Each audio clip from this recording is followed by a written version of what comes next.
नागपूर गावामध्ये पिंकी नावाची एक मुलगी तिच्या आई सोबत राहत होती। ती गावातल्या एका शाळेच्या बाहेर कचोरी बर्गर विकत असायची। गरमागरम कचोरी बर्गर घ्या, जो एकदा खाईल तो खातच राहील। या गरमागरम कचोरी बर्गर खावा। शाळा सुटल्यानंतर तिथले सगळे विद्यार्थी तिथे बाहेर येऊन गरमागरम कचोरी बर्गर खात असायचे। पिंकी, मला एक प्लेट कचोरी बर्गर दे ना। आणि असं सगळे विद्यार्थी कचोरी बर्गर खूप आनंदाने खात असायचे। विद्यार्थीच नाही, गावातले काही लोकही तिथे येऊन कचोरी बर्गर खायचे। पिंकी बाळा, घेऊन जाण्यासाठी कचोरी बर्गर पॅक कर। पिंकी बाळा, मला 2 प्लेट कचोरी बर्गर दे। तुझ्या हातातली कचोरी बर्गर बघून माझ्या तोंडात पाणी येते। धन्यवाद बापू। विद्यालयाच्या बाहेर रेखा आणि तिची बहीण शिका दोघेही कचोरी विकत असायचे, पण त्यांची विक्री होत नसायची। आणि हे सगळं बघून रेखा आणि शिका खूप जास्त जळत असायचे। हिच्या ठेल्यावरती तरी बघ केवढी जास्त गर्दी झालीये। इथले सगळे लोक तिच्याच गाड्यावरती जातात। हो दीदी, सकाळपासून आपल्या दुकानावरती कोणीच कचोरी खरेदी करायला नाही आलं। आपलं दुकान चालवण्यासाठी काहीतरी करावंच लागेल। पिंकी कचोरी बर्गर विकून घरी येत असायची आणि आजारी असलेल्या आईची काळजी घ्यायची। माहिती आई, आज माझ्या हाताची कचोरी बर्गर खाऊन सगळ्यांनी तारीफ केली आणि माझे सगळे कचोरी बर्गर विकले गेले। ही तर खूप चांगली गोष्ट आहे। देव करो अशीच तुझी सगळी विक्री होत राहो। काही दिवसानंतर तिच्या आईची तब्येत बिघडते आणि पिंकी तिला सरकारी हॉस्पिटलमध्ये घेऊन तिचा उपचार करते आणि त्यामुळे ती कचोरी बर्गरचं दुकान लावू शकत नाही। तिकडे रेखा ह्या गोष्टीचा फायदा उचलून लोकांना तिच्या गाड्याकडे आकर्षित करत होती। या माझे कचोरी बर्गर एकदा खाचाल तर प्रत्येक वेळी खात राहाल। रेखा दीदी, कचोरी बर्गर द्या ना मला 1 प्लेट। आत्ता देते, उभाच राहा। तिच्या हाताची कचोरी बर्गर खाऊन मुलं बोलतात, हे कसला कचोरी बर्गर आहे? असं कचोरी बर्गर खाल्लं तर आमचं पोटच दुखेल। तुम्ही पिंकी दीदी सारखं कचोरी बर्गर बनवूच शकत नाही। रेखाने बनवलेले कचोरी बर्गर कोणालाच आवडत नाहीत। तिकडे पिंकीची आई ठीक होऊन घरी येते आणि पिंकी दरवेळेस सारखं कचोरी बर्गर विकायला तिथे पुन्हा जाते। गरमागरम कचोरी बर्गर घ्या। मुलं पिंकीला बघून तिथे पळत येतात। दीदी, तुझ्या हाताचा कचोरी बर्गर खाल्ल्याशिवाय आम्हाला बरंच वाटत नव्हतं। चल आता मला लवकर कचोरी बर्गर दे। बघता बघता तिथे सगळे गावकरी आणि मुलं तिथं कचोरी बर्गरवरती ताव मारू लागले। ज्याला पाहून रेखा बोलते, जरा बघ तिकडे, माझ्या हाताची कचोरी बर्गर कोणीच नाही खाल्ली आणि ही पिंकी येताच तिच्या गाड्यावरती एवढी गर्दी झाली, हिला तर धडा शिकवावाच लागेल। रेखा पिंकीला धडा शिकवण्याची योजना बनवते आणि ती संधी मिळताच पिंकीच्या कचोरी बर्गरवरती दवा छिडकते आणि यामुळे लोकांच्या पोटामध्ये दुखायला लागतं। अरे हे काय? पिंकीची कचोरी बर्गर खाऊन तर माझ्या पोटात त्रास होतोय। अरे हो, तुम्ही एकदम खरं बोलताय। माझ्या पण पोटात त्रास होणं सुरू झालाय। आता तर मला इथून निघावंच लागेल। हो निघावंच लागेल। हिची कचोरी बर्गर खाऊन तर मुलांचं पोट खराब झालं तर? पिंकीला गावातली लोक तिथून हकलून लावतात आणि पिंकी रडता रडता तिच्या गाड्याला घेऊन तिथून निघून जाते आणि हे सगळं पाहून रेखाला खूप आनंद होतो। आता आली ना एकदम जमिनीवरती। आली होती इथे कचोरी बर्गर विकायला।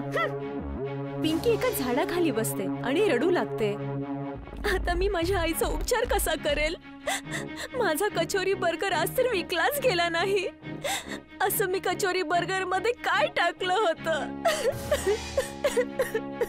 एक तिथून जाणारा म्हातारा माणूस पिंकीला पाहून पिंकीला बोलतो, बाळा, एक कचोरी बर्गर दे, मला खूप भूक लागलीये। नाही काका, मी ही कचोरी बर्गर तुम्हाला नाही देऊ शकत। या कचोरी बर्गर मध्ये कुणीतरी काहीतरी मिसळलंय। काय करू बाळा, मला खूप जोरात भूक लागलेली आहे। मी हा ठेला बघितला तर तुझ्याकडे आलोय। नाही काका, ही कचोरी बर्गर तुम्ही नका खाऊ। माझ्याकडे 50 रुपये आहेत, हे घ्या आणि दुसरीकडे जाऊन काहीतरी खावा। त्या म्हाताऱ्याला पिंकीचा व्यवहार खूप चांगला वाटतो आणि तो म्हातारा त्या कचोरी बर्गरकडे बघून त्याचा हात उचलतो, ज्यामधून काहीतरी प्रकाश निघतो आणि तो जादू करून तिथून निघून जातो। आणि ही गोष्ट पिंकीला समजतच नाही आणि ती घरी जाऊन तिच्या आईला म्हणते, आई, आज मी कचोरी बर्गर नाही विकू शकले। माझ्या कचोरी बर्गर मध्ये कोणीतरी काहीतरी मिसळलंय। ज्यामुळे लोकांचे पोट खराब होऊ लागले. त्यासाठी मला तिथून हाकलून लावलं गेलं. काय कचोरी बर्गर मध्ये भेसळ? मला तरी खायला दे. मी तर पाहते असं कचोरी बर्गर मध्ये काय मिसळलंय. पिंकी कचोरी बर्गर तिच्या आईला आणून देते. जसं ते कचोरी बर्गर तिची आई खाते, तिच्या तब्येतीमध्ये सुधार होऊ लागतो. बघ, मला काहीच होत नाहीये. ना माझ्या पोटात दुखलं, ना माझी तब्येत खराब झाली. काय आई, तू खरंच बोलतेयस? आणि हे सगळं बघून पिंकी दुसऱ्याच दिवशी तिचा कचोरी बर्गर विकण्यासाठी तिथल्या जागी जाते. पिंकी, जरा कचोरी बर्गर दे बरं. ठीक आहे, आत्ताच देते. तो माणूस जसं कचोरी बर्गर खातो, त्याच्या पोटात असलेली बिमारी ठीक होऊन जाते. आणि तो माणूस पिंकीला बोलतो, अरे हे काय पिंकी बाळा, तुझी कचोरी बर्गर खाऊन तर माझ्या पोटाचा त्रास बंद झालाय. ही गोष्ट गावामध्ये पसरली की पिंकीकडे जादुई कचोरी आहे, ज्याला खाल्ल्याने सगळ्यांची बिमारी दूर होते. आणि हे सगळं ऐकून सगळे लोक पिंकीकडे येऊन कचोरी बर्गर मागतात. पिंकी, पिंकी, मला पण कचोरी बर्गर खाऊ घाल. तुझा कचोरी बर्गर खाऊन माझ्या कमरेचा त्रास ठीक होऊन जाईन. हे सगळं बघून रेखा विचार करते, मी पण जरा ही कचोरी बर्गर खाऊन बघते. माझाही काही आजार ठीक होईल. जरा मलाही कचोरी बर्गर दे ना. जसं रेखा कचोरी बर्गर खायला चालू करते, तिच्या पोटामध्ये जोरजोरात दुखायला लागतं. तिला कळालं की तिने चुकीचं केलंय, त्यामुळे तिच्यासोबत असं झालं. सगळे लोक कचोरी बर्गर खाऊन आजारापासून मुक्ती मिळवतात. ही गोष्ट पिंकीला समजत नाही. तो म्हातारा पुन्हा एकदा पिंकीकडे येतो. पिंकी बाळा, मला ना 50चे कचोरी बर्गर दे. अरे काका, तुम्ही तर तेच आहात ना जे त्या दिवशी तुम्हाला तो कचोरी बर्गर खायचा होता? तो कचोरी बर्गर खराब असल्यामुळे मी तुम्हाला मनाई केली होती. हो पिंकी, मी तोच आहे. आणि असं म्हणताच तो म्हातारा एका परीच्या वेशामध्ये येतो. हे काय, तुम्ही परी बनलात? तुम्ही कोण आहात? हो पिंकी, मी म्हातारा नाही, मी एक परी आहे. तुझी इमानदारी बघून मला खूप आनंद झाला. त्यासाठी मी तुझ्या कचोरी बर्गरला जादुई कचोरी बर्गर मध्ये बदललं होतं, जेणेकरून जो कोणी इमानदार व्यक्ती ही कचोरी बर्गर खाईल त्याची प्रत्येक बिमारी दूर होईल. ही गोष्ट ऐकून पिंकीला खूप आनंद होतो आणि धन्यवाद बोलते. ती जादुई कचोरी बर्गरने तिची आई आणि सगळ्या लोकांचे आजार ठीक करते. अब्दुल एक आचार्य होता जो सुलतान मियाच्या हॉटेलात तंदुरी बनवायचा. भाऊ, मला एक तंदूर पार्सल द्या जरा. हो, आता देतो. तुमच्या हाताची तंदुरी लाजवाब आहे अब्दुल मिया. मी बऱ्याच हॉटेलांमध्ये तंदुरी खाल्लीये, पण तुमच्या हाताला जी काय चव आहे ती अशी चव कुठेच नाहीये. धन्यवाद, तुम्हाला माझी तंदुरी पसंत आली, एवढंच बस मला. अब्दुल बरीच वर्ष याच हॉटेलात काम करायचा. सगळं ठीक होतं. मग एक दिवस सुलतान मियाचा मुलगा अफजलने हॉटेल सांभाळायला सुरुवात केली. भाई, तुमच्या हॉटेलच्या तंदुरीबद्दल काय बोलावं काय? हो हो हो हो, मला माहित आहे. बरेच ग्राहक अब्दुल मियाच्या तंदुरीची तारीफ करत असतात. हे ऐकून अब्दुल हसला. त्याला अफजलच्या डोक्यात चाललेल्या विचारांचा पत्ताच नव्हता. अफजलने विचार केलेला की तंदुरी काउंटर मोठा करायचा आणि अजून बरेच आचारी ठेवायचे.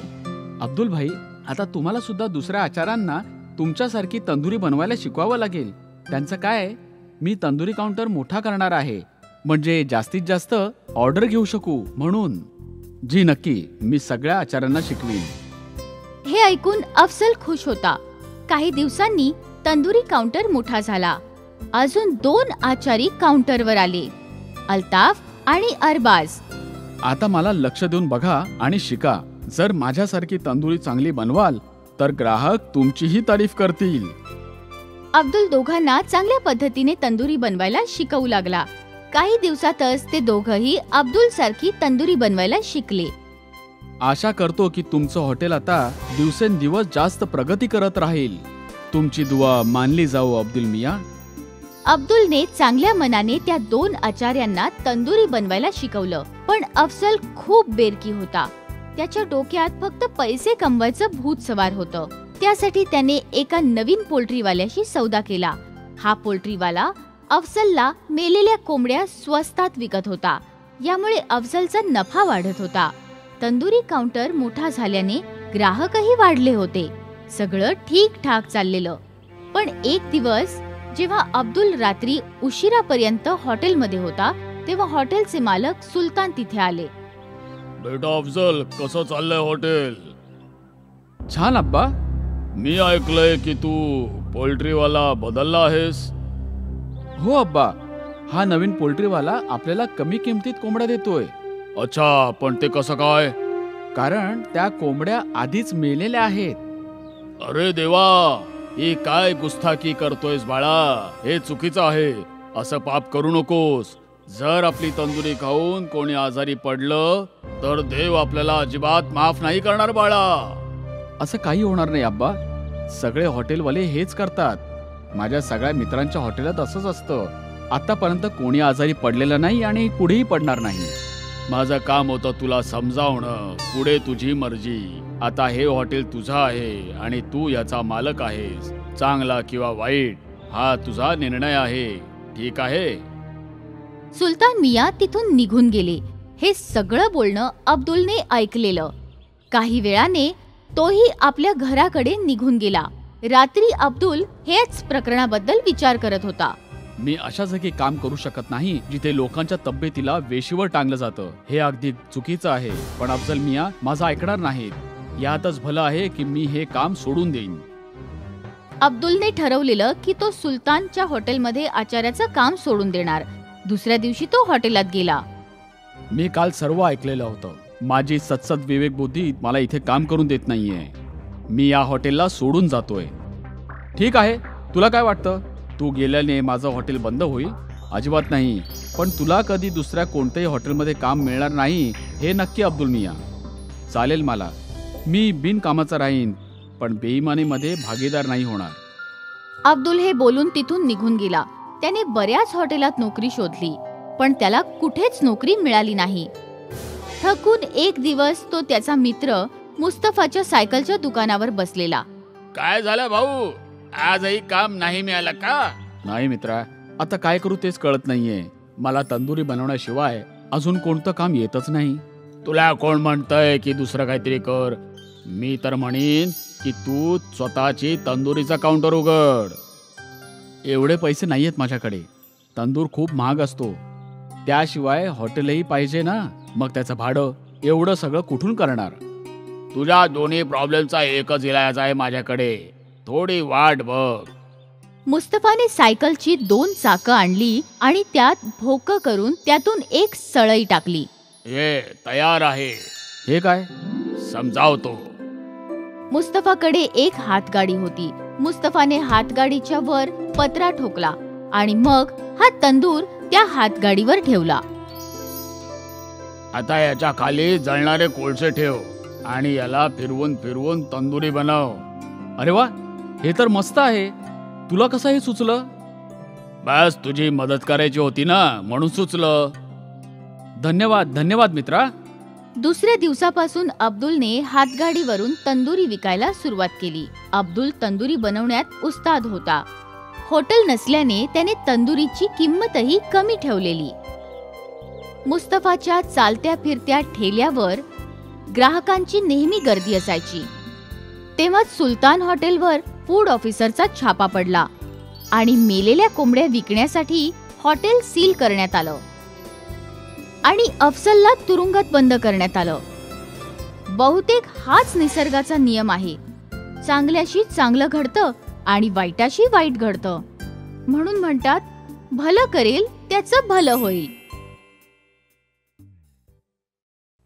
अब्दुल एक आचार्य होता जो सुलतान मियाच्या हॉटेलात तंदुरी बनवायचा. भाऊ, मला एक तंदूर पार्सल द्या जरा. हो, आता देतो. तुमच्या हाताची तंदुरी लाजवाब आहे अब्दुल मिया. मी बऱ्याच हॉटेलांमध्ये तंदुरी खाल्लीये पण तुमच्या हाताला जी काय चव आहे ती अशी चव कुठेच नाहीये. धन्यवाद.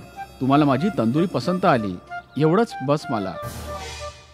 अब्दुल बरीच वर्ष याच हॉटेलात काम करायचा. सगळं ठीक होतं. मग एक दिवस सुलतान मियाचा मुलगा अफजलने हॉटेल सांभाळायला सुरुवात केली. भाई, तुमच्या हॉटेलच्या तंदुरीबद्दल काय बोलावं काय? हो हो हो हो, मला माहित आहे. बरेच ग्राहक अब्दुल मियाच्या तंदुरीची तारीफ करत असतात. हे ऐकून अब्दुल हसला. त्याला अफजलच्या डोक्यात चाललेल्या विचारांचा पत्ताच नव्हता. अफजलने विचार केलेला की तंदुरी काउंटर मोठा करायचा आणि अजून बरेच आचारी ठेवायचे. अब्दुल भाई, आता तुम्हाला सुद्धा दुसऱ्या आचारांना तुमच्यासारखी तंदुरी बनवायला शिकवावं लागेल. त्यांचं काय, मी तंदुरी काउंटर मोठा करणार आहे, म्हणजे जास्तीत जास्त ऑर्डर घेऊ शकू म्हणून. जी नक्की, मी सगळ्या आचार्यांना शिकवीन. हे ऐकून अफजल खुश होता. काही दिवसांनी तंदुरी काउंटर मोठा झाला. अजून 2 आचारी काउंटरवर आले, अल्ताफ आणि अरबाज. आता मला लक्ष देऊन बघा आणि शिका. जर माझ्यासारखी तंदुरी चांगली बनवाल तर ग्राहक तुमचीही तारीफ करतील. अब्दुल दोघांना चांगल्या पद्धतीने तंदुरी बनवायला शिकवू लागला. काही दिवसातच ते दोघंही अब्दुल सारखी तंदुरी बनवायला शिकले. आशा करतो की तुमचं हॉटेल आता दिवसेंदिवस जास्त प्रगती करत राहील. तुमची दुआ मानली जाऊ अब्दुल मिया. अब्दुलने चांगल्या मनाने त्या 2 आचार्यांना तंदुरी बनवायला शिकवलं. पण अफजल खूप बेरकी होता. त्याच्या डोक्यात फक्त पैसे कमवायचं भूत सवार होतं. त्यासाठी त्याने एका नवीन पोल्ट्रीवाल्याशी सौदा केला. हा पोल्ट्रीवाला अफजलला मेलेल्या कोंबड्या स्वस्तात विकत होता. यामुळे अफजलचा नफा वाढत होता. तंदुरी काउंटर मोठा झाल्याने ग्राहकही वाढले होते. सगळं ठीक-ठाक चाललेलं. पण एक दिवस जेव्हा अब्दुल रात्री उशिरापर्यंत हॉटेलमध्ये होता, तेव्हा हॉटेलचे मालक सुलतान तिथे आले. बेटा अफजल, कसं चाललंय हॉटेल? छान अब्बा. मी ऐकलंय की तू पोल्ट्रीवाला बदलला आहेस. हो अब्बा, हा नवीन पोल्ट्रीवाला आपल्याला कमी किमतीत कोंबड्या देतोय. अच्छा, पण ते कसं काय? कारण त्या कोंबड्या आधीच मेलेल्या आहेत. अरे देवा, ही काय गुस्ताखी करतोयस बाळा? हे चुकीचं आहे. असं पाप करू नकोस. जर आपली तंदुरी खाऊन कोणी आजारी पडलं तर देव आपल्याला अजिबात माफ नाही करणार बाळा. असं काही होणार नाही अब्बा. सगळे हॉटेलवाले हेच करतात. माझ्या सगळ्या मित्रांच्या हॉटेलात असंच असतं. आतापर्यंत कोणी आजारी पडलेलं नाही आणि पुढेही पडणार नाही. माझं काम होतं तुला समजावणं. पुढे तुझी मर्जी. आता हे हॉटेल तुझं आहे आणि तू याचा मालक आहेस. चांगला किंवा वाईट हा तुझा निर्णय आहे. ठीक आहे? सुलतान मिया तिथून निघून गेले. हे सगळं बोलणं अब्दुलने ऐकलेलं. काही वेळाने तोही आपल्या घराकडे निघून गेला. रात्री अब्दुल हेच प्रकरणाबद्दल विचार करत होता. मी अशा जागी काम करू शकत नाही जिथे लोकांच्या तब्येतीला वेशीवर टांगलं जातं. हे अगदी चुकीचं आहे. पण अफजल मिया माझं ऐकणार नाहीत. यातच भलं आहे की मी हे काम सोडून देईन. अब्दुलने ठरवलेलं की तो सुलतानच्या हॉटेलमध्ये आचार्याचं काम सोडून देणार. दुसऱ्या दिवशी तो हॉटेलात गेला. मी काल सर्व ऐकलेलं होतं. माझी सत्सद विवेक बुद्धी मला इथे काम करून देत नाहीये. मी या हॉटेलला सोडून जातोय. ठीक आहे, तुला काय वाटतं? तू गेल्याने माझं हॉटेल बंद होईल? अजिबात नाही. पण तुला कधी दुसऱ्या कोणत्याही हॉटेलमध्ये काम मिळणार नाही हे नक्की अब्दुल मिया. चालेल मला. मी बिनकामाचा राहीन, पण बेईमानीमध्ये भागीदार नाही होणार. अब्दुल हे बोलून तिथून निघून गेला. त्याने बऱ्याच हॉटेलात नोकरी शोधली, पण त्याला कुठेच नोकरी मिळाली नाही. थकून एक दिवस तो त्याचा मित्र मुस्तफाच्या सायकलच्या दुकानावर बसलेला. काय झालं भाऊ? आजही काम नाही मिळालं का? नाही मित्रा, आता काय करू तेच कळत नाहीये. मला तंदुरी बनवण्याशिवाय अजून कोणतं काम येतच नाही. तुला कोण म्हणतंय की दुसरं काहीतरी कर? मी तर म्हणीन की तू स्वतःची तंदुरीचा काउंटर उघड. एवढे पैसे नाहीयेत माझ्याकडे. तंदूर खूप महाग असतो. त्याशिवाय हॉटेलही पाहिजे ना. मग त्याचं भाडं एवढं सगळं कुठून करणार? तुझ्या दोन्ही प्रॉब्लेमचा एकच इलाज आहे माझ्याकडे. थोडी वाट बघ. मुस्तफाने सायकलची 2 चाकं आणली आणि त्यात भोकं करून त्यातून एक सळई टाकली. हे तयार आहे. हे काय? समजावतो. मुस्तफाकडे एक हातगाडी होती. मुस्तफाने हातगाडीच्या वर पत्रा ठोकला आणि मग हा तंदूर त्या हातगाडीवर ठेवला. आता याच्या खाली जळणारे कोळसे ठेव आणि याला फिरवून फिरवून तंदुरी बनव. अरे वा, हे तर मस्त आहे. तुला कसं हे सुचलं? बस तुझी मदत करायची होती ना, म्हणून सुचलं. धन्यवाद धन्यवाद मित्रा. दुसऱ्या दिवसापासून अब्दुलने हातगाडीवरून तंदुरी विकायला सुरुवात केली. अब्दुल तंदुरी बनवण्यात उस्ताद होता. हॉटेल नसल्याने त्याने तंदुरीची किंमतही कमी ठेवलेली. मुस्तफाच्या चालत्या फिरत्या ठेल्यावर ग्राहकांची नेहमी गर्दी असायची. तेव्हाच सुलतान हॉटेलवर फूड ऑफिसरचा छापा पडला आणि मेलेल्या कोंबड्या विकण्यासाठी हॉटेल सील करण्यात आलं आणि अफजलला तुरुंगात बंद करण्यात आलं. बहुतेक हाच निसर्गाचा नियम आहे. चांगल्याशी चांगलं घडतं आणि वाईटाशी वाईट घडतं. म्हणून म्हणतात, भलं करेल त्याचं भलं होईल.